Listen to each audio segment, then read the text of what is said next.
Hello दोस्तों, कैसे हो आप सब। I hope you all are doing fantastic and आप सबकी पढ़ाई एकदम अच्छे से चल रही है। Now we are going to solve the questions of chapter number 13 जिसका नाम है स्टैंडर्ड कॉस्टिंग। ये चैप्टर जब भी हम स्टार्ट कर रहे थे कॉन्सेप्ट वीडियो में, तभी मैंने आपको कहा था कि बहुत सारे स्टूडेंट शायद ये चैप्टर से डर रहे हैं, लेकिन आई एम श्योर अगर आपने कॉन्सेप्ट वीडियो अच्छे से देख लिया है देन आपके सारे concepts related to this chapter are crystal clear. आपको कोई भी फॉर्मूलाज वगैरह बाय हार्ट करने की भी जरूरत नहीं है। आपको अच्छे से सारे फॉर्मूलाज के लॉजिक समझ में आ गए हैं और वहां पर हमने जितने भी कॉन्सेप्ट्स किए हैं ना, वो सबका यहां पर हम एप्लीकेशन करने वाले हैं। तो आई एम श्योर आपने कॉन्सेप्ट वीडियो अच्छे से देख लिया है, अच्छे से समझ लिया है और आपको सारे कॉन्सेप्ट्स और उसके लॉजिक्स अच्छे से समझ में आ गए हैं। तो यहां पर जो क्वेश्चंस है ना, वो कोई ज्यादा डिफिकल्ट नहीं है। हमें सिर्फ वेरिएंस कैलकुलेट करना है और उसका एनालिसिस करना है। वेरिएंस का लॉजिक हमें पता है, तो वो लॉजिक के हिसाब से हम कैलकुलेट कर लेंगे और फिर जो भी वेरिएंस आता है उसका हम एनालिसिस कर लेंगे। ठीक है, तो can we start. I hope आपने अच्छे से कॉन्सेप्ट वीडियो देख लिया है, क्योंकि यहां पर सारे कॉन्सेप्ट्स में वापस एक्सप्लेन नहीं करूंगा, हम सीधा लॉजिक्स यूज करके आंसर्स निकाल के फिर उनका एनालिसिस करते जाएंगे। ठीक है, कैन वी स्टार्ट। चलिए let's start with chapter number 13 जिसका नाम है standard costing. Illustration number 1, let's read the question. HDR Limited produces units and incurs labor cost. A change in technology after the preparation of budgeted result is a 25% increase in standard labor efficiency such that it is now possible to produce 10 units instead of 8 units using 8 hours of labor. तो यहां पर इनकी efficiency increase हो गई है, जिससे क्या हो रहा है, पहले वो लोग 8 आवर्स के अंदर 8 यूनिट्स प्रोड्यूस कर सकते थे, अभी 8 आवर्स के अंदर 10 यूनिट्स प्रोड्यूस कर सकते हैं। Giving a revise standard labour requirement of 0.8 hours per unit. Okay, details of actual and budgeted for the period 12 hour. तो यहां पर हमें ऑलरेडी डिटेल्स दे दिया है, तो ऊपर जो पैराग्राफ दिया था वो कुछ ज्यादा काम का नहीं है, क्योंकि यहां पर वो लोग ने नंबर्स में वो डिटेल्स दे दिया है। क्या डिटेल्स है यहां पर, तो they have given us the original standards. Original standard कितना है, 1100 units at 1 our and 10 rupees. This was the budget, क्योंकि हम 8 यूनिट्स बना पा रहे थे 8 आवर्स में, यानी 1 आवर लग रहा था एक यूनिट को बनने में। What is the revise standard? Revised standard is 1100 units at 0.8 hours at 10 rupees.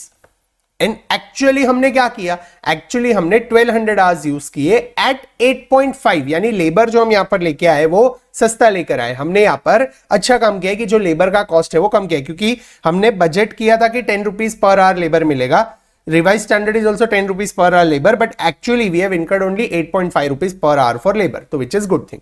चलिए, हमें पूछा क्या है, calculate the variances for X by using the traditional variance analysis and an approach which distinguishes between planning variance and operational variance। तो यहां पर हमें पहले traditional variance calculate करना है using traditional method, and then हमने जो split देखा था ना, planning variance and operational variance, तो वो हिसाब से हमें calculate करना है। अभी एक बार अगर आपको याद नहीं है तो मैं बता दूं, what is planning variance and operational variance. तो लेट्स टेक एन एग्जांपल। हमने सोचा था कि हम जो लेबर है या फिर मटेरियल है वो 40,000 रुपीज में लेकर आएंगे। कितने में लेकर आएंगे, 40,000 रुपीज में लेकर आएंगे।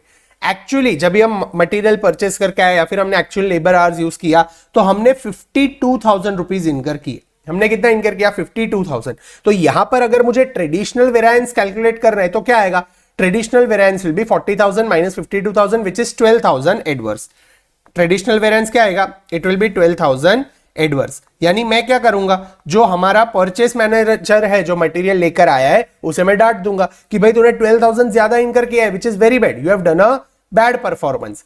लेकिन प्लानिंग वेरिएंस और ऑपरेशनल वेरिएंस हमें क्या कहता है कि पहले मार्केट कंडीशन तो देखो, एग्जैक्टली मार्केट में क्या चल रहा है, कंपटीशन कैसा है, वो हिसाब से एनालाइज करके फिर डिसीजन लो। तो जब भी मैं मार्केट एनालाइज करने गया तो मुझे पता चला जो रॉ मटेरियल मैंने सोचा था, बजट किया था कि 40,000 में मिलना चाहिए, वो अभी मार्केट में 60,000 में मिल रहा है। मैंने जो सोचा था 40 में मिलना चाहिए वो अभी कितने में मिल रहा है, 60 में मिल रहा है। तो यहां पर उल्टा मेरा जो परचेस मैनेजर है वो तो अच्छा काम करके आया है, जो 60,000 में मिलना चाहिए था वो 52,000 में लेकर आया है। हेंस मेरा जो एक्चुअल वेरिएंस आना चाहिए वो तो 8,000 फेवरेबल आना चाहिए फॉर परचेस मैनेजर। तो ये जो 8,000 फेवरेबल है ये क्या है, this is nothing but operational variance. ये क्या है, ऑपरेशनल वेरिएंस। और ये जो 40,000 से 60,000 हो गया ना, ये 20,000 एडवर्स है। ये जो 20,000 एडवर्स है this is nothing but planning variance. This is nothing but planning variance, यानी मेरे प्लान करने में, मेरे बजट करने में गलती हो गई, इसकी वजह से 20,000 एडवर्स आया। लेकिन मेरे परचेस मैनेजर ने तो अच्छा काम किया है तो उसे 8,000 फेवरेबल मिला। हेंस हमारा जो नेट वेरिएंस आता है वो 12,000 एडवर्स आ रहा है। I hope it is clear. आपको planning variance and operational variance clear हो गया। चलिए now let's solve this question. अभी यहां पर हमें जो डिटेल्स दिया है, पहले हम क्या कर लेते हैं, ये डिटेल्स को थोड़ा सॉर्ट कर लेते हैं टू सॉल्व द क्वेश्चंस। हमें यहां पर क्या दिया है, 1100 units can be produced by taking 1 hour each unit at 10 rupees. तो 1100 यूनिट्स अगर 1 आवर लेते हैं, हमें कैलकुलेट करना है वेरिएंस इन आवर्स। तो पहले टोटल आवर्स में नंबर्स निकाल लो। तो यहां पर 1100 यूनिट्स इंटू 1 आवर कितना आता है, इट कम्स टू 1100 आवर्स। तो 1100 hours into 10, this is done. Next हमें जो रिवाइज स्टैंडर्ड दिया है वो क्या है, it is 1100 units into 0.8 hours. तो ये कितना आता है, मेरे साथ कैलकुलेटर पे करो, 1100 into 0.8, this come to 880 hours. तो जो रिवाइज स्टैंडर्ड है दैट इज 880 आवर्स इंटू 10। और जो एक्चुअल डेटा है हमने कितना यूज किया, तो we have used 1200 hours of labour at 8.5, at 8.5। I hope it is clear, यहां तक समझ में आ गया। चलो अभी ट्रेडिशनल वेरिएंस निकालते। जब भी हमें ट्रेडिशनल वेरिएंस निकालना होता है तभी हम क्या कंपेयर करते हैं, we compare actual what we call original standard and actuals. Original standard है और एक्चुअल्स है, वो दोनों को हम कंपेयर करते हैं to calculate traditional variance. Simple, इतना आपको पता है। चलो ट्रेडिशनल वेरिएंस कैलकुलेट करना है तो वहां पर वील यूज, एक सेकेंड हम काम करते हैं, मैं ये कॉलम्स को नंबर दे देता हूं, ये कॉलम्स को हम नंबर देते थे so that it is easy. This is number 1, this is column number 2 and this is column number 3. तो whenever we have to calculate traditional variance, तो traditional variance क्या है, it is nothing but a comparison between budgeted and actual. तो budgeted is column number 1, actual is column number 3. तो जब भी traditional variance निकालना है तो you have to compare column number 1 and 3. चलो ट्रेडिशनल वेरिएंस निकालते हैं। लेबर के अंदर मेजर 3 वेरिएंस कौन से है, एक है लेबर कॉस्ट वेरिएंस, और labour cost variance is further split into labour efficiency variance and labour rate variance. Labour efficiency variance and labour rate variance. अभी जब भी रेट वेरिएंस कैलकुलेट करना है, रेट वेरिएंस कैलकुलेट करना है तो वो कैसे करेंगे, जिसका वेरिएंस है उसका डिफरेंस ले लो, जिसका वेरिएंस कैलकुलेट कर रहे हैं उसका डिफरेंस ले लो और मल्टीप्लाई किससे करना है। तो मैंने आपको कहा था अगर आप रेट को मल्टीप्लाई करते हो then it has to be always standard rate, और अगर आप क्वांटिटी से मल्टीप्लाई करते हो, आवर्स से मल्टीप्लाई करते हो, then it has to be always actual hours या फिर एक्चुअल क्वांटिटी। जिसका वेरिएंस निकालना है उसका डिफरेंस ब्रैकेट में ले लो, और ब्रैकेट के बाद जिससे मल्टीप्लाई करते हो वो अगर रेट है तो it has to be standard rate always, and अगर वो क्वांटिटी है या फिर आवर्स है then it has to be actual quantity या फिर actual hours always. I hope it is clear. चलो अभी मेरे साथ कैलकुलेटर पे निकालो, हमें यहां पर रेट वेरिएंस निकालना है। तो compare column number 1 and column number 3। Rate variance कैसे निकालेंगे, labour rate variance is difference of rate. Difference on rate कितना है हमारा, यहां पर हमारा जो रेट है यहां पर 10 है, यहां पर 8 है, तो रेट वेरिएंस कैसे निकलेगा, it will B 8.5 minus 10, 8.5 minus 10। और अगर हमने ब्रैकेट में रेट लिया है तो बार क्या लेना है, बार हमें लेना है आवर्स। आवर्स कौन सा होना चाहिए, ऑलवेज एक्चुअल। तो एक्चुअल आवर्स कितना है, एक्चुअल आवर्स 1200 है, तो यहां पर मल्टीप्लाई दिस बाय 1200। चलो सॉल्व करो, कितना आता है, 10 minus 8.5 into 1200, this comes to 1800 favourable. अभी सर ये फेवरेबल क्यों आया, क्योंकि हमें आइडियली लेबर को 10 रुपीज पे करते तो चलता, हम लेबर को 10 रुपीज पे करते तो चलता, बट हमने सिर्फ 8.5 पे किया है, यानी हमने 1.5 सेव किया है, इसीलिए हमारा जो रेट वेरिएंस आ रहा है वो फेवरेबल आ रहा है। I hope it is clear. Speed बराबर है, हम धीरे धीरे स्पीड इंक्रीज करेंगे, अभी हम एकदम स्लो जा रहे हैं। चलो एफिशिएंसी वेरिएंस कैलकुलेट करते हैं। एफिशिएंसी वेरिएंस कैसे निकालेंगे, efficiency variance is nothing but difference in hours. हमें देखना है कि हमने कितना आवर्स ज्यादा यूज किया, कम किया। अभी कॉलम 1 में हमने कितना आवर्स यूज किया था, यहां पर हमने बजट किया था कि 1100 आवर्स यूज करेंगे, हमने एक्चुअली कितना यूज किया, 1200 आवर्स, यानी यहां पर जो हमारा वेरिएंस आएगा वो कैसा आएगा, एडवर्स आएगा। हमें 1100 यूज करना था, हमने 1200 यूज किया, तो यहां पर जो एफिशिएंसी वेरिएंस है that will be 1100 minus 1200 hours का डिफरेंस ले लिया, अभी ब्रैकेट के अंदर आर्स है तो बाहर क्या आएगा, इट विल बी रेट, और अगर रेट है तो कौन सा रेट होना चाहिए, it has to be always be standard rate. तो स्टैंडर्ड रेट कितना है लेबर का, स्टैंडर्ड रेट इज 10, तो मल्टीप्लाइड बाय 10, तो ये कितना आता है 1100 minus 1200 into 10, this comes to 1000, this will be 1000 adverse. तो यहां पर अगर मुझे टोटल वेरिएंस चेक करना है तो it will be 1000 adverse, 1800 favourable, तो नेट बेसिस पे it is 800 favourable. I hope it is clear, समझ में आ रहा है, सिंपल इजी। चलो नेक्स्ट कैलकुलेट करते हैं ऑपरेशनल वेरिएंस। नेक्स्ट क्या कैलकुलेट करना है, operational variance. Now what is operational variance, operational variance हमने यहां पर हमारे एग्जांपल में देखा था, it was 40K, 52K and 60K।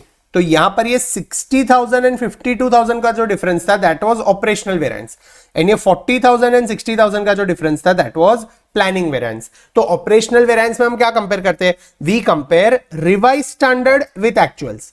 Market के बेसिस पे हमने जो स्टैंडर्ड रिवाइज किया है वर्सेस जो एक्चुअल है उससे अगर हम कंपेयर करेंगे तो पता चलेगा कि ऑपरेशंस में हमने क्या खराब किया है कि हमने अच्छा किया है। Hence here you have to compare which two columns, here you have to compare column number 2 and column number 3, column number 2 and column number 3। चलो अभी यहां पर भी सेम दोनों वेरिएंस निकालने हैं, rate variance and efficiency variance. तो ये दो कॉलम अगर हम कंपेयर करते हैं, column number 2 and column number 3, तो आप मुझे बताओ रेट वेरिएंस कैसे निकालेंगे। Rate variance is difference of rate, difference of rate कितना है, यहां पर रेट इज 10, यहां पर रेट इज 8.5, तो difference of rate will be 10 minus 8.5 into, अभी ब्रैकेट के अंदर रेट आ गया तो बाहर क्या आना चाहिए, आर्स आना चाहिए। आर्स ऑलवेज कौन से होने चाहिए, एक्चुअल आर्स। तो हमारे केस में एक्चुअल आर्स कितने हैं, actual hours is 1200। Whenever you are comparing column number 2 and 3, तो यहां पर 2 will become budget and 3 will become actual. यहां पर 1 is budgeted and 3 is actual. I hope it is clear. अभी ये जो कॉलम है कॉलम नंबर 2, ये क्या बन जाएगा, इट विल बी स्टैंडर्ड, और ये जो 3 है दैट विल बी एक्चुअल। तो हमें जो आर्स लेना है that has to be always actual. तो यहां पर ये जो 1200 आर्स है that we have to consider. तो यहां पर 1200 कर लो, तो ये कितना आ रहा है 1.5 into 1200, again this comes to 1800। अब ये एडवर्स है कि फेवरेबल है, तो रेट आइडियली 10 होना चाहिए था, लेकिन हमने 8.5 लेबर को पे किया है विच इज फेवरेबल वेरिएंस, तो दिस विल बी 1800 फेवरेबल। और अभी एफिशिएंसी वेरिएंस निकालने, तो वो कैसे निकालेंगे, it will be difference in hours. अभी यहां पर आवर्स कितना है, तो 880 hours and 1200 hours, 880 hours and 1200 hours. तो difference in hours 880 hours minus 1200 hours. अभी अगर ब्रैकेट के अंदर आवर्स है तो बाहर क्या होना चाहिए, it has to be rate. Rate कौन सा होना चाहिए, ऑलवेज स्टैंडर्ड। स्टैंडर्ड रेट क्या है हमारे यहां पर, स्टैंडर्ड रेट इज 10 रुपीज, तो मल्टीप्लाइड बाई 10, ये कितना आ रहा है कैलकुलेट करो, 1200 minus 880 into 10, this comes to 3200। ये कितना आ रहा है 3200। अभी ये फेवरेबल है कि एडवर्स है, तो हमें आइडियली 880 आवर्स ही यूज करने चाहिए थे। According to our standard we should have used only 880 hours. However हमने कितना यूज किया है, we have used 1200 hours, hence this is an adverse variance. हमारी जो एफिशिएंसी है वो काफी कम है, हमें 880 यूज करना चाहिए था, लेकिन हमने 1200 यूज कर लिया है, तो ये जो वेरिएंस है वो भी एडवर्स आएगा। अभी ये दोनों का टोटल मारो तो कितना आ रहा है 3200 एडवर्स, 1800 फेवरेबल, तो नेट बेसिस पे हमें मिल रहा है 1400 adverse. I hope it is clear. Similar way में अभी प्लानिंग वेरिएंस कैलकुलेट करना है। प्लानिंग वेरिएंस कैसे कैलकुलेट करेंगे, तो planning variance is nothing but difference between the original standard and revise standard. तो यहां पर we have to compare column number 1 and column number 2। तो यहां पर जो कॉलम नंबर 1 है वो बजटेड हो जाएगा एंड कॉलम नंबर 2 है वो एक्चुअल बन जाएगा। कॉलम नंबर 1 है वो बजटेड हो जाएगा एंड कॉलम नंबर 2 है वो एक्चुअल बन जाएगा। तो यहां पर whenever we are comparing column number 1 and column number 2, तो 1 and 2 का डेटा क्या है, it is 1100 hours into 10 and यहां पर it is 880 hours into 10। तो यहां पर मैं एक बार लिख लेता हूं, कौन से दो कंपेयर करने, 1100 hours into 10 and 880 hours into 10। चलो अभी आप मुझे बताओ इसमें रेट वेरिएंस क्या आएगा। Rate variance will be difference in rate, difference in rate is 10 minus 10 into actual hours. Actual hours कितने हैं, एक्चुअल आवर्स आर 880 आवर्स, यहां पर ये एक्चुअल हो जाएगा। Column number 2 will become actual and column number 1 will become standard. I hope it is clear, आपको समझ में आ रहा है हम क्या कर रहे हैं। ओके तो डिफरेंस इन रेट हो गया 10 माइनस 10 इंटू 880, लेकिन 10 माइनस 10 इज 0, तो यहां पर जो रेट वेरिएंस आएगा that will be 0। Efficiency variance calculate करना है। एफिशिएंसी वेरिएंस कैसे कैलकुलेट करेंगे, difference in hours, efficiency variance is difference in hours, तो कितना आ रहा है वो 1100 hours minus 880 hours into rate. Always कौन सा होना चाहिए, स्टैंडर्ड रेट। तो यहां पर स्टैंडर्ड रेट कितना है 10, तो मल्टीप्लाई दिस बाई 10, ये कितना आ रहा है 1100 minus 880 into 10, this comes to how much 2200।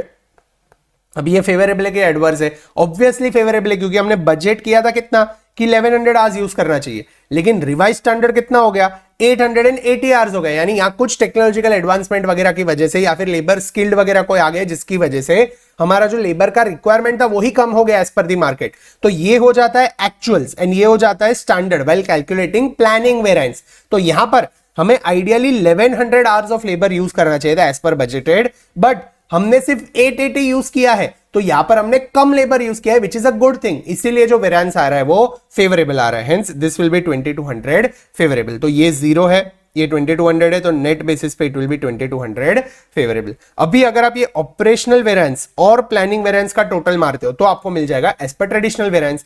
ये कितना है 1400 एडवर्स है, ये है 2200 फेवरेबल। तो 1400 adverse and 2200 favourable is nothing but 800 favourable. तो अगर आप ट्रेडिशनल वेरिएंस कैलकुलेट करते तो आपको सीधा क्या मिलता 800 फेवरेबल। इसका मतलब क्या हुआ कि हमने जो पूरा लेबर कॉस्ट वगैरह इनकर किया है वो 800 से हमने कम इनकर किया है, विच इज गुड। लेकिन अगर आप देखने जाओ तो यहां पर प्लानिंग की वजह से आपको 2200 का बेनिफिट मिला है। मार्केट में कंडीशंस इंप्रूव हो गए, इसकी वजह से जो लेबर की रिक्वायरमेंट थी ना 1100 आवर्स, उसकी जगह सिर्फ 880 हो गई, और आपने तो एक्चुअली 880 की जगह 1200 यूज किया है। तो आपका जो ऑपरेशनल वेरिएंस है वो तो 1400 नेगेटिव है।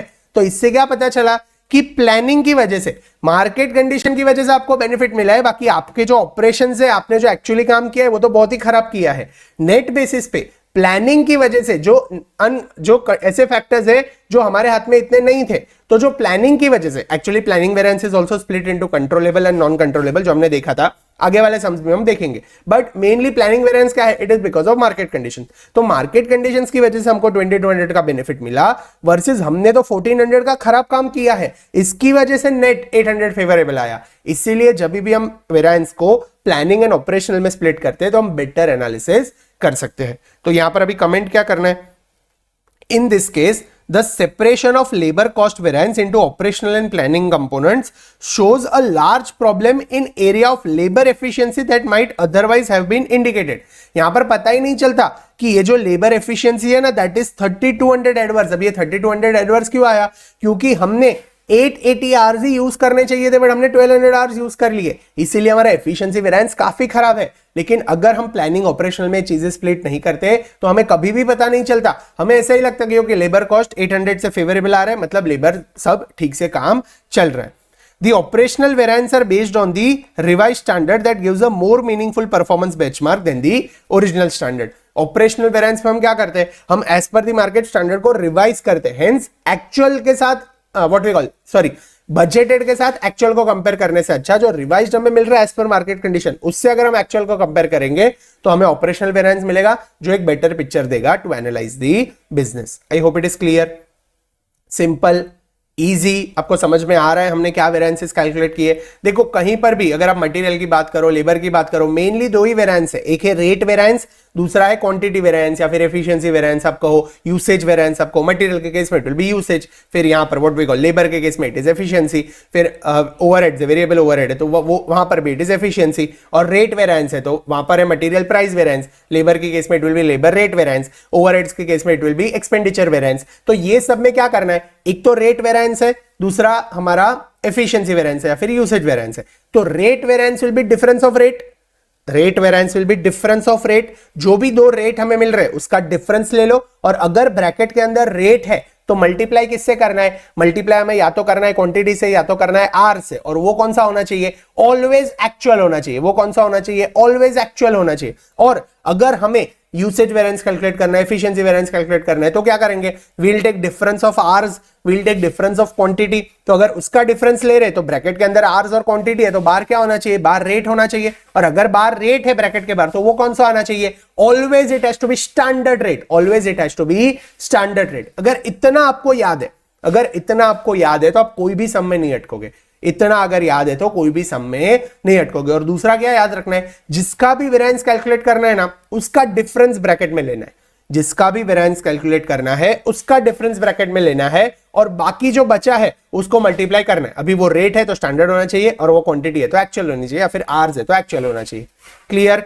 ये थंब रूल क्लियर है? कहीं पे लिखना है तो लिख लेना, दिमाग में रजिस्टर कर लेना, क्योंकि आगे जितने भी सम सॉल्व करेंगे उसमें ये थंब रूल के बेसिस पे ही हमारे क्वेश्चन सॉल्व होने वाले हैं। एक बार मैं वापस रिपीट कर लेता हूं, आपको लगेगा सर इतना क्यों रिपीट कर रहे हो, लेकिन एक बार मैंने आपको क्रिस्टल क्लियर दिमाग में घुसा दिया ना, फिर कोई भी क्वेश्चन आपको आता है आप उसमें मिस्टेक्स नहीं करोगे। हमने क्या कहा, जिसका वेरिएंस कैलकुलेट करना है उसका डिफरेंस ले लो। अगर रेट वेरिएंस कैलकुलेट करना है तो किसका डिफरेंस लेंगे? रेट का डिफरेंस लेंगे। अभी ब्रैकेट के अंदर रेट है तो बाहर क्या आएगा? चलो आप मुझे बोलो, आपका आवाज आना चाहिए, घर पे सबको लगना चाहिए आप पढ़ाई कर रहे हो, एकदम अच्छे से जोर से बोलो। ब्रैकेट के अंदर अगर हम रेट वेरिएंस कैलकुलेट कर रहे हैं तो किसका डिफरेंस आएगा? रेट का डिफरेंस आएगा। ब्रैकेट के अंदर क्या आएगा? रेट का डिफरेंस आएगा। और अगर रेट का डिफरेंस है ब्रैकेट के अंदर तो ब्रैकेट के बाहर क्या आना चाहिए? आइदर क्वांटिटी और आर्स, और वो कौन सा होना चाहिए? Always actual. अगर क्वांटिटी है तो एक्चुअल, आर्स है तो एक्चुअल। तो ये हो गया रेट वेरिएंस। अभी यूसेज वेरिएंस कैलकुलेट करना है, एफिशिएंसी वेरिएंस कैलकुलेट करना है तो क्या होगा? ब्रैकेट के अंदर हमें यूसेज लेना है, मतलब क्वांटिटी का डिफरेंस लेना है, हमें एफिशिएंसी कैलकुलेट करना है तो आर्स का डिफरेंस लेना है। तो ब्रैकेट के अंदर अगर आप क्वांटिटी का डिफरेंस ले रहे हो, ब्रैकेट के अंदर आप आर्स का डिफरेंस ले रहे हो, तो बाहर क्या आएगा? ब्रैकेट के बाहर इट विल बी रेट। और अगर रेट आप बाहर ले रहे हो तो कौन सा रेट आना चाहिए? Always standard. बोलो मेरे साथ, कौन सा रेट आना चाहिए? Always standard. ब्रैकेट के बाहर रेट है तो स्टैंडर्ड, और क्वांटिटी या आर्स है तो actual. I hope it is clear, simple. ये थंब रूल समझ में आ गया। अभी ये थंब रूल को यूज करके आप कोई भी क्वेश्चन सॉल्व करो, आप कहीं पर भी गलती से भी रॉन्ग नहीं होंगे, क्योंकि स्टैंडर्ड कॉस्टिंग की ब्यूटी क्या है कि यहां पर आपको चेक करने मिलता है। यहां पर देखो, अगर प्लानिंग या ऑपरेशनल वेरिएंस में आपने गलती की होती तो आपका ये ट्रेडिशनल वेरिएंस जो 800 फेवरेबल आया ना, वो मैच ही नहीं होता। अगर ये 1400 एडवर्स नहीं आया होता और ये 2200 फेवरेबल नहीं आया होता तो यहां पर ये आपका 800 फेवरेबल मैच ही नहीं होता। एंड स्टैंडर्ड कॉस्टिंग में usually there is an option to check the answers. इसीलिए यहां पर एक ये अच्छी चीज है कि अगर आपने फॉर्मूलाज वगैरह करेक्ट अप्लाई किए तो आप जब भी चेक करते हो तभी आपको आंसर करेक्ट मिलेगा। आई hope it is clear, simple, easy. यहां पर आपको क्वेश्चन नंबर 1 अच्छे से समझ में आ गया है। Can we start question number 2? चलिए लेट्स स्टार्ट क्वेश्चन नंबर 2। चलिए let's read the question. N&S company is a multiple product manufacturer. NSC produces the unit and all the overheads are associated with delivery of units to the customer. यानी यहां पर जितने भी overheads है वो delivery से related है। हमें पूछा क्या यहां पर, पहले हमें डिटेल्स क्या दिया वो देख लेते हैं। Overhead, budgeted overhead is 4000 rupees, actual overhead is 3900। Output, तो यहां पर 2000 units is the output budgeted and actual output is 2100 units, which is very good. Customer deliveries, तो यहां पर हमने बजट किया था कि 20 डिलीवरीज लगेंगे to deliver 2000 units of output, whereas we have taken only 19 deliveries to deliver 2100 units of output. Okay, हमें calculate क्या करना है? Calculate efficiency variance and expenditure variance by adopting ABC approach. Okay, efficiency variance मैंने आपको बताया, efficiency variance will be what? It will be difference in hours या फिर quantity या फिर जो भी यूनिट है। तो यहां पर क्या है? It is deliveries. Efficiency variance is nothing but difference in deliveries. तो यहां पर आप मुझे बताओ कितने डिलीवरीज हमने लिए? हमने लिए हैं 19 डिलीवरीज। आइडियली अगर 2100 यूनिट्स डिलीवर करने होते, अगर हमें 2100 यूनिट्स डिलीवर करने होते तो कितने डिलीवरीज लगते? तो यहां पर क्या दिया है हमें? देखो, बजटेड डेटा दिया है, हमें एक्चुअल दिया है। We'll have to prepare a column for revised budget. We'll have to, revised standard as per actual. Usually कोई भी सम हम स्टैंडर्ड कॉस्टिंग का सॉल्व करते तो हम क्या करते हैं? पहले स्टैंडर्ड दिया है, एक्चुअल दिया है, we prepare a revise standard as per actual. तो यहां पर अगर मुझे revise standard as per actual बनाना है, revise standard as per actual बनाना है तो कैसे बनेगा? तो यहां पर मेरे यूनिट्स कितने हैं? 2100 यूनिट्स है। अभी अगर 2000 यूनिट्स के लिए 20 डिलीवरीज चाहिए, 2000 यूनिट्स के लिए 20 डिलीवरीज चाहिए, तो 2100 यूनिट्स के लिए कितनी डिलीवरी चाहिए? तो क्रॉस मल्टीप्लाई कर लो। 2000 यूनिट्स के लिए 20 डिलीवरीज चाहिए तो 2100 यूनिट्स के लिए कितनी चाहिए? तो 2100 into 20 divided by 2000, this comes to कितना आ रहा है? 2100 into 20 divided by 2000, this comes to 21 deliveries. This comes to 21 deliveries. तो अगर एफिशिएंसी वेरिएंस कैलकुलेट करना है तो कैसे करेंगे? You have to take difference in deliveries, you have to take difference in deliveries. अभी यहां पर डिफरेंस इन डिलीवरी हमने ले लिया, एफिशिएंसी में डिफरेंस इन डिलीवरी ले लिया, तो बाहर क्या आएगा? It will B rate. Rate कौन सा होना चाहिए? Standard rate. अभी स्टैंडर्ड रेट कितना है? तो यहां पर अगर हम बजट देखें तो 2000 यूनिट्स, 2000 यूनिट्स प्रोड्यूस करने के लिए हमारा ओवरहेड कितना उनका हो रहा है? 4000। 2000 यूनिट्स प्रोड्यूस करने के लिए हमारा ओवरहेड कितना इनका हो रहा है? 4000। लेकिन ब्रैकेट में यूनिट्स है, ब्रैकेट में यूनिट्स नहीं है, ब्रैकेट में क्या है? Number of deliveries. तो हमें जो स्टैंडर्ड रेट चाहिए वो किसका लगेगा? Standard rate per delivery. We require standard rate per delivery. देखो यहां पर ध्यान रखना, जो भी ब्रैकेट में है ना उसका स्टैंडर्ड रेट होना चाहिए। अगर ब्रैकेट में नंबर ऑफ यूनिट्स है then it should be standard rate per unit. अगर ब्रैकेट में आवर्स है then it has to be standard rate per hour bar. वैसे यहां पर अगर ब्रैकेट में डिलीवरीज है, efficiency variance we need to calculate efficiency as per deliveries. तो नंबर ऑफ डिलीवरीज का अगर हम डिफरेंस ले रहे हैं तो ब्रैकेट में क्या होना चाहिए? It has to be standard rate per delivery. तो यहां पर 4000 rupees is our standard for 20 deliveries. तो स्टैंडर्ड रेट क्या होगा? It will be what we call, sorry, it will be 4000 divided by 20, this comes to 200 rupees। तो यहां पर हमारा जो स्टैंडर्ड रेट है पर डिलीवरी वो कितना है?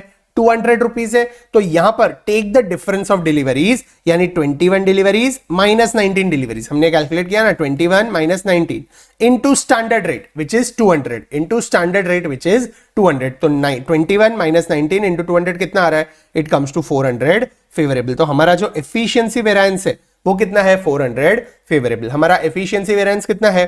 400 फेवरेबल।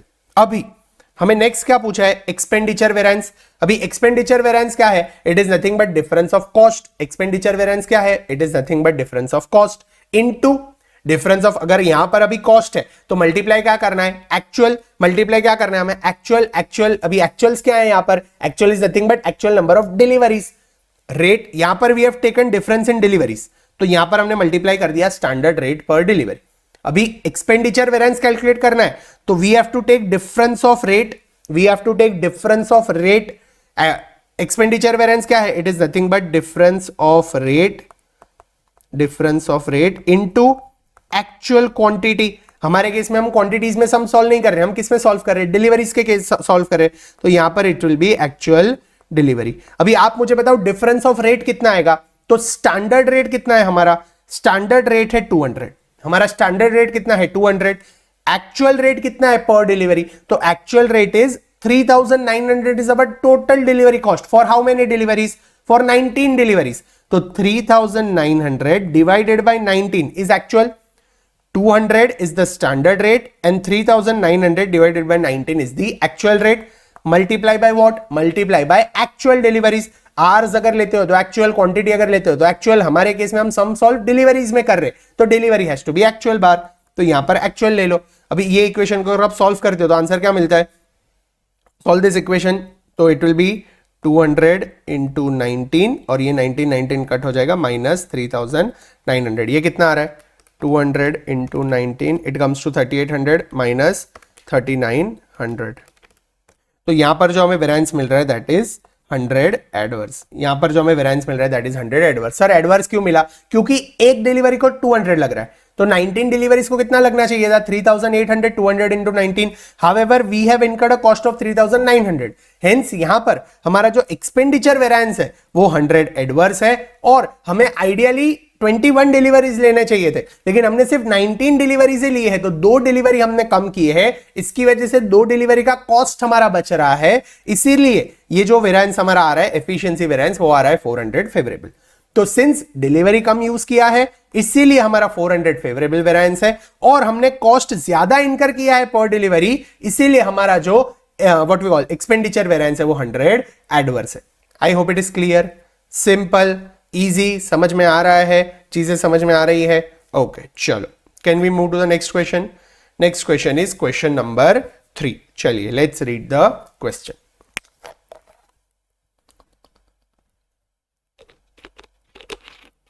आई होप आपको चीजें समझ में आ रही है। हम जो ये कैलकुलेशंस कर रहे हैं, फॉर्मूलाज वगैरह इंप्लीमेंट कर रहे हो, आपको एकदम स्ट्राइक हो रहे हैं। आपने अगर कॉन्सेप्ट वीडियो अच्छे से देखा है देन आई एम श्योर आपको सारे कॉन्सेप्ट, सारे क्वेश्चंस और सारे लॉजिक्स यहां पर अच्छे से क्लियर हो जाएंगे। ठीक है, चलो let's read question number 3। City International Company is a multi-product firm and operates a standard costing and budgetary control system. Okay. During the month of June, the firm launched a new product an extract for the performance report prepared by senior accountant is as follows. हमें यहां पर एक report दी है। क्या report दिया है? तो यहां पर बजटेड डेटा दिया है एंड एक्चुअल डेटा दिया है। Budgeted output was 30 units, actual output is only 25 units. Direct labour hours budgeted is 180.74 hours, actual labor hours is 118.08 hours. Direct labor cost which was budgeted is 1,19,288 and actually हमने जो labor cost इनकर किया वो सिर्फ 79,704। आगे क्या दिया है? Senior accountant prepared a performance report for the new product on certain assumptions, but later he realized that the new product has similarities with the existing product of the company. Accordingly, the rate of learning should be 80% and learning would cease after 15 units. अभी question में अगर ऐसा कुछ दिया है, इसका मतलब क्या हुआ? ये लर्निंग कर्व का क्वेश्चन है। हमने लर्निंग कर्व थियरी पढ़ा है ना, तो ये लर्निंग कर्व से रिलेटेड क्वेश्चन है। यहां पर वो लोग ने क्या दिया कि सीनियर अकाउंटेंट ने रिपोर्ट तो प्रिपेयर कर लिया। अभी जब भी वो रिपोर्ट प्रिपेयर कर रहा था तभी उसने बजटेड क्वांटिटी ले लिए, एक्चुअल क्वांटिटी ले लिए, लेकिन अभी उसे लग रहा है कि हमारा ये जो प्रोडक्ट है ना, नया product, it has similarity with a product where learning should be 80%। Learning should be 80%। इसका मतलब क्या है कि अगर एक प्रोडक्ट में 100 मिनट्स में बना रहा हूं तो दूसरा प्रोडक्ट में 80 मिनट्स में बनाऊंगा। थर्ड प्रोडक्ट में धीरे धीरे वो 80% लर्निंग का मुझे मिलता जाएगा। यानी every next product I make, I will make an improvement. मेरी स्पीड धीरे धीरे इंप्रूव होती जाएगी, इसलिए जो टाइम मैं लूंगा वो कम होता जाएगा। हमने लर्निंग कर्व के कॉन्सेप्ट में अच्छे से ये पढ़ा है कि लर्निंग कर्व थियरी क्या है। तो यहां पर रेट ऑफ लर्निंग कितना है? 80%। And learning would cease after 15 units. इसका मतलब क्या है?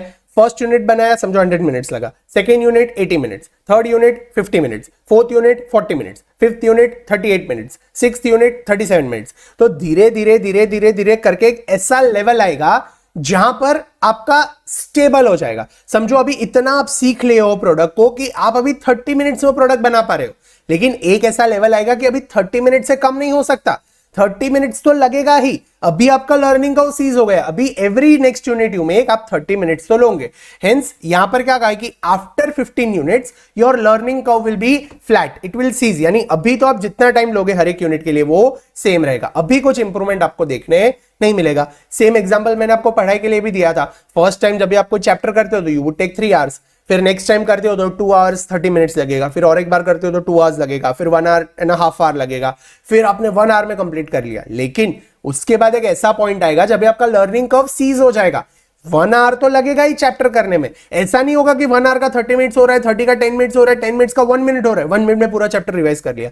ऐसा नहीं हो सकता। एक टाइम के बाद हमारा जो लर्निंग कर्व है वो सीज हो जाता है। तो यहां पर हमें वही दिया कि हमारा लर्निंग कर्व का जो what we call learning rate है that is 80%, but our learning will cease after 15 units. उसके बाद labour equal amount of time लेंगे। आई होप आपको मीनिंग समझ में आ गया है। चलो let's read ahead. Other budget assumptions for the new product remains valid. Okay. The original budget figures are based on the assumption that labor has a learning of 90%.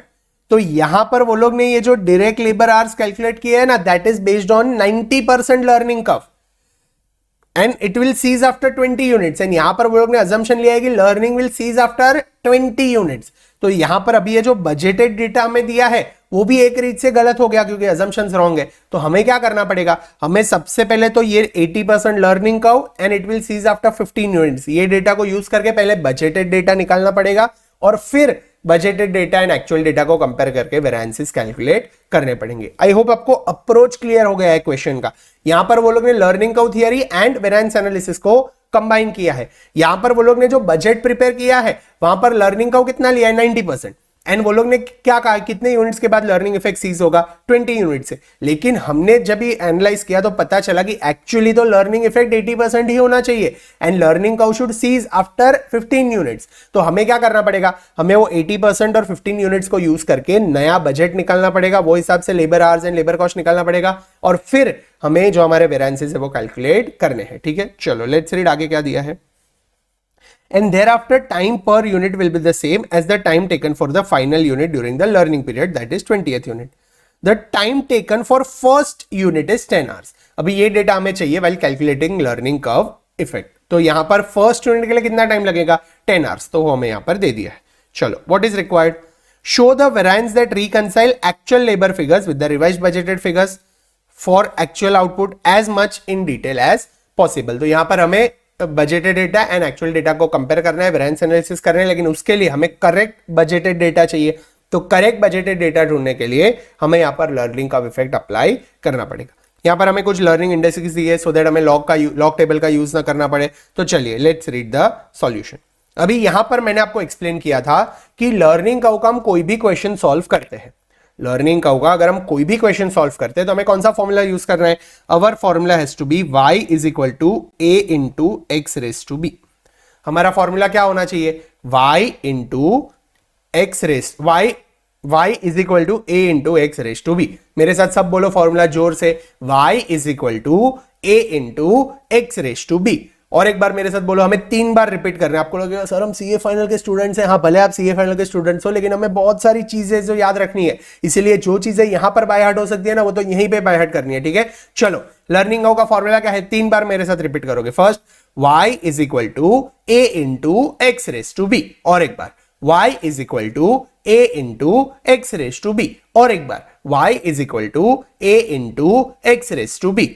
याद हो गया, y is equal to a into x raise to B. चलो, अभी यहां पर ये y क्या है, तो y is nothing but average time taken per unit for x number of units. y क्या है, average time taken per unit for x number of units. y क्या है, average time taken per unit for x number of units. यानी अगर मैं 15 units बना रहा हूं तो फर्स्ट यूनिट के लिए 100 मिनट्स, सेकंड यूनिट के लिए 80 मिनट्स, थर्ड यूनिट के लिए 60 मिनट्स, फोर्थ यूनिट के लिए 50 मिनट्स। वैसे सारे 15 यूनिट्स हमने बनाए, उसका मैंने टोटल मारा और फिर एवरेज लिया, और फिर एवरेज लिया। तो जो एवरेज मिला ना, दैट इज y क्या है, average time taken per unit. ये मैं एम्फसाइज कर रहा हूं क्योंकि एग्जाम में कई बार स्टूडेंट्स y को टोटल टाइम ले लेते हैं और जो टाइम मिलता है ना वो हिसाब से सम सॉल्व करके आते हैं और पूरा रॉन्ग हो जाता है। इसीलिए I am emphasising on per unit. y क्या है, it is average time taken per unit for x number of units. तो यहां पर x भी क्लियर हो गया, x क्या है, it is nothing but number of units. तो y हमारा क्लियर हो गया, क्या है, x हमारा क्लियर हो गया, it is cumulative number of units produce. अभी a क्या है, a is nothing but time required for first unit. A for Apple, A first आता है अल्फाबेट इन एबीसीडी, इसीलिए ए क्या है, फर्स्ट यूनिट बनाने के लिए कितना टाइम जाएगा वो हमें लेना है। इट इज वेरी सिंपल, इससे आपको याद रह जाएगा, ए सबसे पहले आता है, इसलिए A is nothing but time taken to produce first unit. तो ए हो गया, वाई हो गया, एक्स हो गया। बी क्या है, b is nothing but learning coefficient, यानी हमारा जो लर्निंग कोएफिशिएंट है, हमारे केस में इट वाज 80%, तो बी क्या है, it is nothing but learning coefficient. अब ये लर्निंग कोएफिशिएंट को सॉल्व कैसे करेंगे वो पूरा मैंने आपको कॉन्सेप्ट वीडियो में समझा दिया। तो यहां पर हम सीधा उसका एप्लीकेशंस देखेंगे, वो लॉग को यूज करके। अगर यहां पर वो लोग ने 80% लर्निंग का वैल्यू नहीं दिया है तो कैसे सॉल्व करना है वो मैंने आपको कॉन्सेप्ट वीडियो में दिखा दिया है, ठीक है। चलो, तो आई होप ये फॉर्मूला क्लियर है। Now can we solve the sum. अभी यहां पर अप्रोच क्या होना चाहिए सम सॉल्व करने के लिए, अप्रोच क्या है, तो हमें यहां पर वो लोग ने कहा है कि हमारा जो लर्निंग इफेक्ट है वो 15 यूनिट्स के बाद सीज हो जाएगा। हमें वो लोग ने क्या कहा कि हमारा जो लर्निंग इफेक्ट है वो 15 यूनिट्स के बाद सीज हो जाएगा, और बाकी के जितने भी यूनिट्स हम प्रोड्यूस करते हैं वो जो 15th यूनिट ने जितना टाइम लिया है ना, 15th यूनिट ने जितना टाइम लिया है ना, उतना टाइम बाकी सारे यूनिट्स को लगेगा। अभी हमें इसके लिए क्या चाहिए, we require time taken by 15th unit. We require कि भाई वो 15th यूनिट ने कितना टाइम लिया है, सो दैट आगे वाले यूनिट्स का हमें टाइम पता चले। अभी अगर ये y is equal to a into x raise to b हम यूज करेंगे तो इससे हमें क्या मिलेगा, we will get average time taken for x number of units. यानी यहां पर अगर हम 15 यूनिट्स के लिए y कैलकुलेट करते हैं तो हमें एवरेज टाइम मिलेगा कि 15 यूनिट्स बनाने के लिए एवरेज टाइम कितना लग रहा है पर यूनिट। 15th यूनिट का आंसर नहीं मिलेगा, हमें क्या मिलेगा, टोटल 15 यूनिट्स अगर आप बनाते हो तो एवरेज टाइम एक यूनिट को कितना लग रहा है, समझो वो आता है 2 मिनट्स। तो 15 यूनिट अगर आप बना रहे हो तो आप 2 इंटू 15 करते हो तो आपको टोटल मिलेगा 30, that 30 is total time taken to produce 15 units. समझ रहा है, y क्या है, average time taken per unit for x number of units. तो अगर मैं y कैलकुलेट करता हूं फॉर 15 यूनिट्स तो मुझे क्या मिलेगा, 15 यूनिट अगर मैं बनाता हूं तो उसका एवरेज क्या आता है, 15 यूनिट का मैं टोटल मारूंगा और उसे डिवाइड बाय 15 कर दूंगा तो I will get average I am just explaining you average का मीनिंग यहां पर। तो ये एवरेज हमें मिल गया, हेंस उसे मैं 15 से अगर मल्टीप्लाई करता हूं तो मुझे टोटल टाइम मिल गया फॉर 15 यूनिट्स। तो यहां पर मैं क्या करूंगा, मुझे 15th यूनिट का अगर टाइम ढूंढना है तो what I have to do, first I have to calculate time taken for 15 units. पहले मुझे कैलकुलेट करना पड़ेगा total time taken for 15 units. फिर मैं क्या करूंगा, then I will do total time taken for 14 units. पहले मैं कैलकुलेट करूंगा 15 यूनिट्स बनाने के लिए कितना टाइम जा रहा है, फिर मैं कैलकुलेट करूंगा 14 यूनिट्स बनाने के लिए कितना टाइम जा रहा है, and then when I subtract this total time taken to produce 15 units minus total time taken to produce 14 units, hence इसके बाद जो मुझे आंसर मिलेगा that is time taken by 15th unit. I hope it is clear. 15 unit बनाने के लिए कितना time जा रहा है, माइनस 14 यूनिट्स बनाने के लिए कितना टाइम जा रहा है, तो 14 यूनिट्स बनाने के लिए समझो 100 मिनट्स गया, 15 यूनिट बनाने के लिए आपको 120 मिनट्स गया। इसका मतलब क्या हुआ, वो 100 मिनट से जो 120 मिनट्स गए, वो जो 20 मिनट्स एक्स्ट्रा है वो किसके लिए लगे, 15th यूनिट के लिए लगे। इसीलिए we have to calculate first total time for 15 units and then we have to subtract total time of 14 units. तो यहां पर ये जो y is equal to a into x raise to b है, इसे हमें यूज करना पड़ेगा 2 बार। सबसे पहले हमें यूज करना पड़ेगा to calculate total time taken for 15 units and then we will have to use to calculate total time taken for 14 units. I hope it is clear, simple, easy. चलो अभी यहां पर क्या दिया है, let's calculate first working note, time required for first 15 units based on the revised learning curve of 80%। हमारा revised learning curve 80% है, तो वो हिसाब से हमें यहां पर कैलकुलेट करना पड़ेगा for 15 units when time required for the first unit is 10 hours. ठीक है, okay. y is equal to a into x raise to b, तो यहां पर y अगर हम कैलकुलेट करते हैं, अभी देखो ये y है वो that is average time per unit.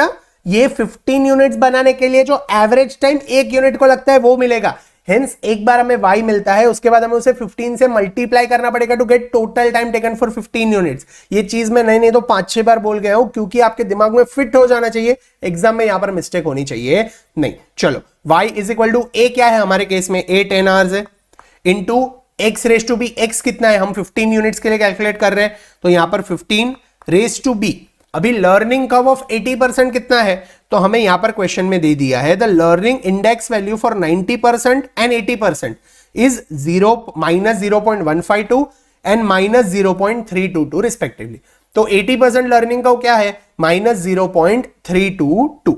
अभी आपको मैं सिर्फ एक सजेशन दे रहा हूं, 80% लर्निंग कर्व की क्या वैल्यू है एंड 90% लर्निंग कर्व की क्या वैल्यू है वो बाय हार्ट करके जाना एग्जाम में, क्योंकि मोस्ट केस में वो लोग 80-90% ही देते हैं एंड 99% केसेस में they will give you the value. Almost 99 नहीं 100% केसेस में वो लोग वैल्यू देने ही वाले हैं, तो आपको कैलकुलेट नहीं करना पड़ेगा। लेकिन वर्स्ट केस अगर नहीं दिया तो हम कैलकुलेट कर लेंगे 80% लर्निंग कर्व की वैल्यू, या फिर अगर आपको याद है तो लिख लेना 80% लर्निंग कर्व की वैल्यू क्या है, -0.322। तो हमें यहां पर जो बी है, हमारा जो b है दैट इज लर्निंग कोएफिशिएंट, वो कितना है, -0.322। हमारा जो b है वो कितना आ रहा है, -0.322। तो यहां पर हमने लिख लिया -0.322।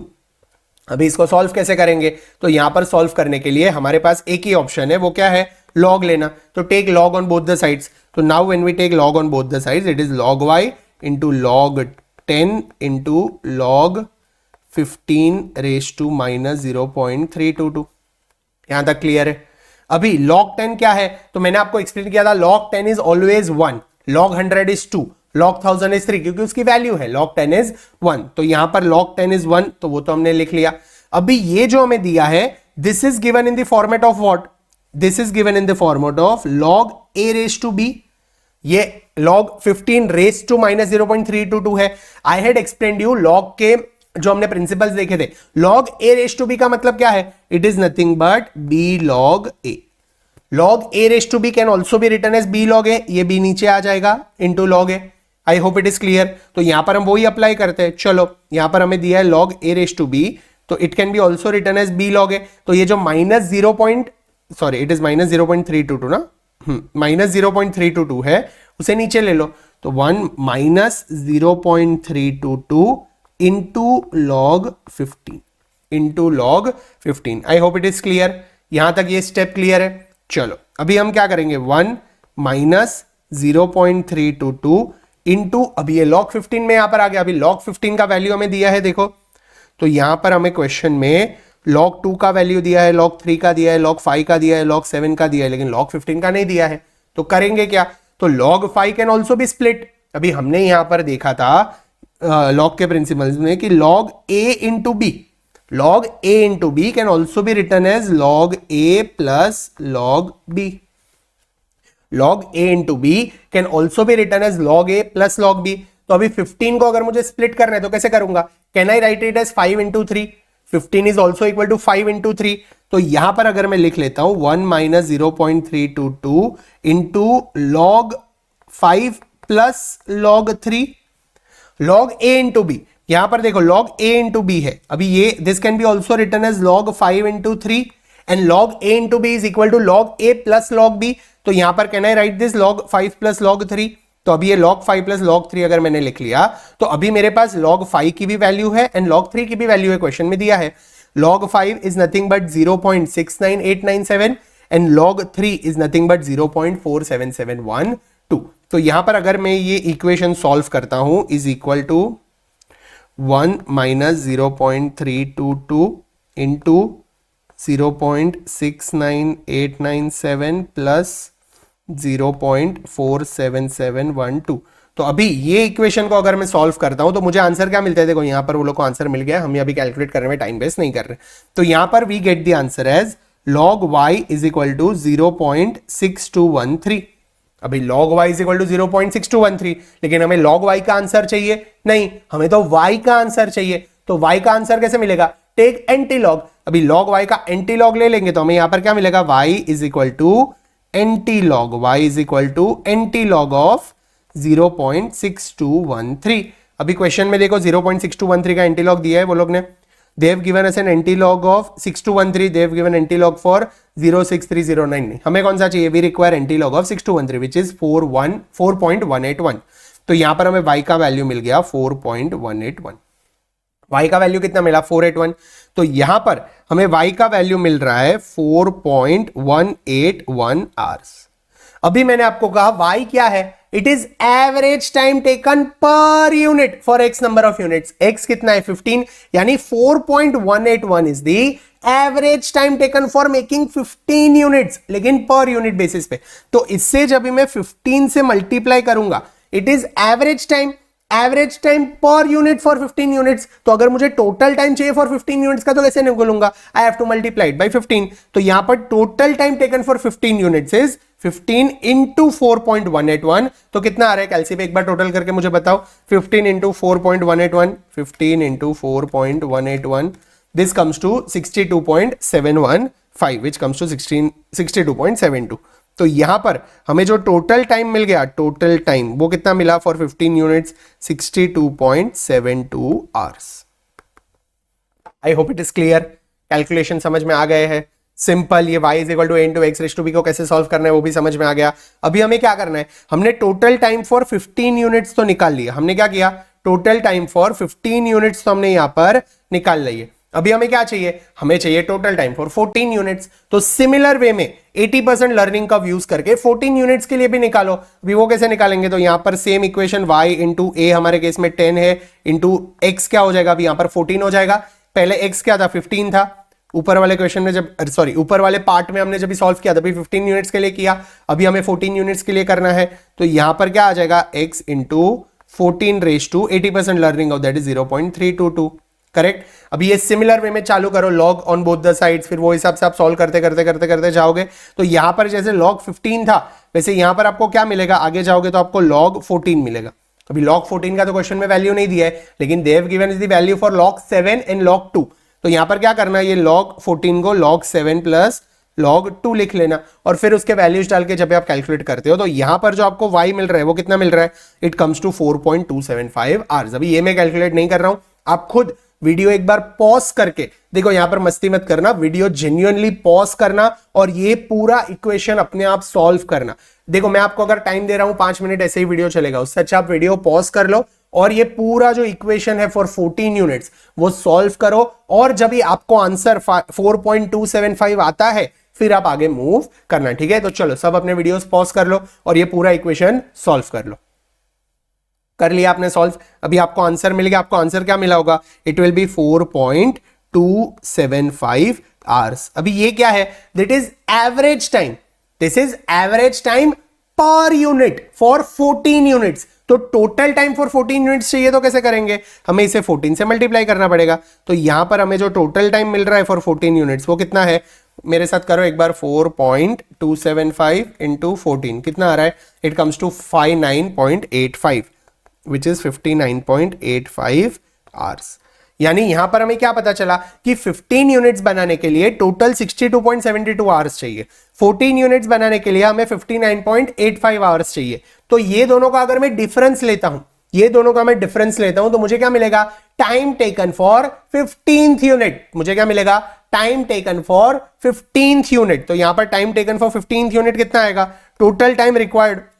अभी मुझे चाहिए क्या, हमारा जो एक्चुअल है, अगर यहां पर आप क्वेश्चन में देखते हो तो हमारे जो एक्चुअल यूनिट्स है वो कितने हैं, 25 यूनिट्स। एक्चुअल यूनिट्स है 25 यूनिट्स, तो मुझे क्या चाहिए, budgeted data for 25 units. Budgeted data for 25 units चाहिए। तो 25 यूनिट्स के लिए मैं डेटा कैसे निकालूंगा, तो सबसे पहले तो आप मुझे बताओ 15th यूनिट के लिए कितना टाइम लगेगा।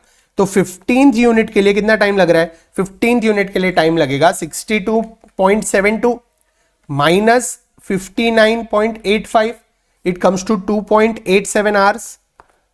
तो 15th यूनिट बनाने के लिए 2.87 आवर्स लगेगा, 15th यूनिट बनाने के लिए 2.87 आवर्स लगेगा। और बाकी के जितने भी यूनिट्स है, 16th unit, 17th unit, 18th unit, 19th unit, 20th unit, ऐसे 25 यूनिट्स तक जितने भी यूनिट्स है वो सब कितना टाइम लेंगे, दे विल टेक 2.87 आवर्स। अभी 15 के बाद कितने बचे, 16, 17, 18, 19, 20, 21, 22, 23, 24, 25, यानी बाकी के जो 10 यूनिट्स बचे हैं वो 10 यूनिट कितना टाइम लेंगे, they will take 2.87 into 10, it is 28.7 hours. यानी बाकी के जो 10 यूनिट्स बचे हैं, बाकी के जो 10 यूनिट्स बचे वो कितना टाइम लेंगे टोटल, देखो 15th यूनिट 2.87 आवर्स ले रहा है, अभी 16th यूनिट भी उतना लेगा, 17th भी उतना लेगा, 18th भी उतना लेगा। तो अगर आप इसे 10 से मल्टीप्लाई करते हो तो ये 28.7 आवर्स हमें आंसर मिल रहा है। ये किसका है, दिस इज फॉर 16 से लेके 25 यूनिट्स तक, 16 से लेके 25 यूनिट्स तक इतना टाइम जाएगा। तो 1 to 15 के लिए कितना टाइम जाएगा, तो वो तो हमने कैलकुलेट किया ना ऊपर, total time taken for first 15 units वो कितना मिला, 62.72। तो यहां पर अगर हम देखें तो 1 से लेके 15 यूनिट्स तक कितना टाइम जाएगा, it will B 62.72 hours. And फिर 16 से लेके 25 यूनिट्स तक कितना टाइम जाएगा, इट विल बी 28.7 आवर्स। तो अभी ये दोनों को अगर आप टोटल मारते हो 62.72 एंड 28.7, तो यहां पर हमें आंसर मिल रहा है 91.42 hours, 91.42 hours. I hope it is clear. Learning curve effect समझ में आ गया, उसके कैलकुलेशन समझ में आ गए। तो यहां पर जो हमें डेटा मिला है दैट इज स्टैंडर्ड आवर्स, यानी अगर आप 25 यूनिट्स बनाते तो आपको कितना टाइम लगना चाहिए था, you should have taken 91.42 hours. However you have taken how much, actuals में अगर हम देखें तो हमने यहां पर लिया है 118.08 आवर्स, यानी हमने यहां पर लेबर आवर्स ज्यादा लिया, तो हमारा जो वेरिएंस आएगा वो थोड़ा एडवर्स आएगा। हमने कितना लिया है 118.08 आवर्स था, मोस्टली 118.08 है ना, हाँ 118.08 आवर्स। यहां तक क्लियर है, सिंपल। अभी हमें क्या कैलकुलेट करना है, हमें लेबर रेट वेरिएंस कैलकुलेट करना है और लेबर एफिशिएंसी वेरिएंस कैलकुलेट करना है। तो लेबर रेट वेरिएंस के लिए हमें स्टैंडर्ड रेट चाहिए, तो हमें स्टैंडर्ड रेट निकालना है, तो कैसे निकालेंगे, हमें यहां पर कॉस्ट भी चाहिए। तो हमारा बजटेड कॉस्ट कितना है, इट इज 119,288। हमारा जो बजटेड कॉस्ट था डायरेक्ट लेबर कॉस्ट वो कितना है, हमारा जो यहां पर डायरेक्ट लेबर कॉस्ट है दैट इज 119,288। एंड हमारा जो एक्चुअल हमने इनकर किया है लेबर कॉस्ट वो कितना किया है, एक्चुअल लेबर कॉस्ट इज 79,704। तो यहां पर एक्चुअल कॉस्ट हम लिख लेते हैं 79,704। लेकिन ये जो 119,288 है, ये जो 119,288 है वो कितने आवर्स के लिए है, इट इज फॉर, हमने यहां पर बजट किया था 180.74 hours, it is for 180.74 hours. तो यहां पर हम ये भी लिख लेते हैं दिस इज फॉर 180.74 आवर्स। तो हमने यहां पर बेसिकली क्वेश्चन कॉपी कर लिया। अभी हमें कैलकुलेट क्या करना है, सबसे पहले तो हमें स्टैंडर्ड रेट चाहिए और एक्चुअल रेट चाहिए। हमें क्या चाहिए, स्टैंडर्ड रेट और एक्चुअल रेट। तो स्टैंडर्ड रेट कितना आएगा, standard labour rate is 119,288 divided by 180.74। This is our standard labour cost, this is our, हमने जो जिसके हिसाब से, हमने जो बजटेड डेटा के हिसाब से लेबर कॉस्ट इनकर किया है वो हमारा आवर्स है। तो if you divide 119,288 divided by 180.75 कितना आ रहा है, कैलकुलेट में मुझे करके दिखाओ। 119,288 divided by 180.75, this comes to 659.96 which is 660 rupees per hour. This is standard labor rate. अभी हमारा एक्चुअल लेबर रेट कितना है, तो actually we have incurred 79.704 and actual hours हमने कितना दिया है 118.08. तो ये दोनों को डिवाइड करते हो तो हमें आंसर क्या मिल रहा है 675 पर आवर. स्टैंडर्ड रेट्स मिल गए. अभी हमें क्या कैलकुलेट करना है, लेबर रेट वेरिएंस. अभी लेबर रेट वेरिएंस क्या आएगा, it will be difference of rate. तो ये दोनों का रेट ले लो. आइडियली 660 रुपीज का लेबर हमें मिलना चाहिए था. आइडियली लेबर कितना होना चाहिए था, 660 रुपीज का होना चाहिए था. एक ही सेकेंड. आइडियली लेबर कितना होना चाहिए था, 660 रुपीज का लेबर होना चाहिए था. हम लेकर आए हैं लेबर जो 675 रुपीज चार्ज कर रहा है, तो ये एडवर्स आएगा. अभी यहां पर आपने रेट का डिफरेंस लिया तो बाहर क्या होना चाहिए, आर्स. आर्स कितने होने चाहिए, ऑलवेज एक्चुअल. तो एक्चुअल आर्स हमारे कितने हैं, इट इज 118.08. तो 118.08 this will be our rate variance. Multiply करके मुझे बताओ कितना आ रहा है, 660 minus 675 into 118.08. This comes to 1771.2. 1771.2 adverse. I hope आपको रेट वेरिएंस क्लियर है. रेट वेरिएंस क्लियर है. अभी हमें क्या कैलकुलेट करना है, नेक्स्ट हमें चाहिए एफिशिएंसी वेरिएंस. एफिशिएंसी वेरिएंस क्या है, डिफरेंस इन आवर्स, यानी budgeted hours and actual hours का डिफरेंस लेना चाहिए. लेकिन क्वेश्चन में जो बजटेड आवर्स दिया है वो तो गलत है.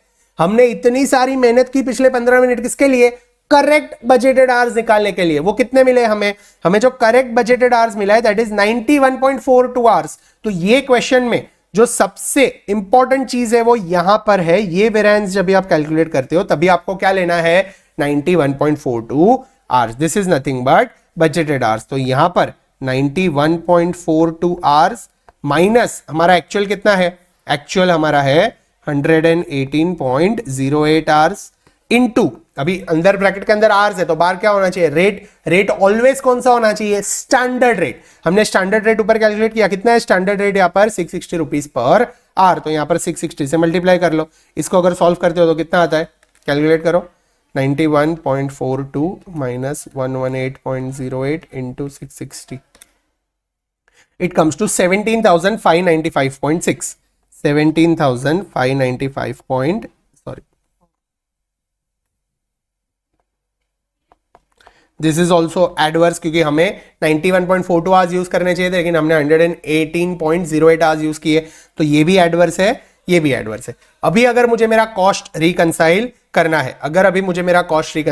है, तो यहां पर कैसे रिकंसाइल होगा, तो देखो आइडियली स्टैंडर्ड हमें कितना यूज करना चाहिए था, मुझे आइडियली 91.42 आवर्स यूज करना चाहिए था. बराबर है, वो जो मैंने कैलकुलेट किया कि बजटेड आवर्स वो है. स्टैंडर्ड रेट हमारा कितना है 660. तो अगर मैं 91.42 इंटू 660 करता हूं तो मेरा जो एक्चुअली लेबर कॉस्ट होना चाहिए वो कितना होना चाहिए, 60337. मेरा आइडियली लेबर कॉस्ट 60337 होना चाहिए था विच इज दिस. लेकिन हुआ है मेरा 79.704.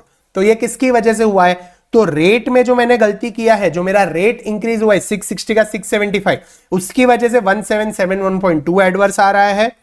एंड जो एफिशिएंसी की वजह से गलती की है, 91.42 यूज करना चाहिए था लेकिन मैंने 118.08 यूज किया है, तो उसकी वजह से 17,595.6 का डिफरेंस आ रहा है. तो अगर आप ये टोटल लिख लो 79,704, अपने कैलसी में लिख लो 79,704, उसमें से अगर आप डिडक्ट करते हो 1771.2 माइनस और एक बार डिडक्ट कर लो 17,595.6, ये दोनों को अगर आप 79,704 में से डिडक्ट करते हो तो आपको आंसर मिलेगा 60,337.2 which should be your ideal standard labour cost.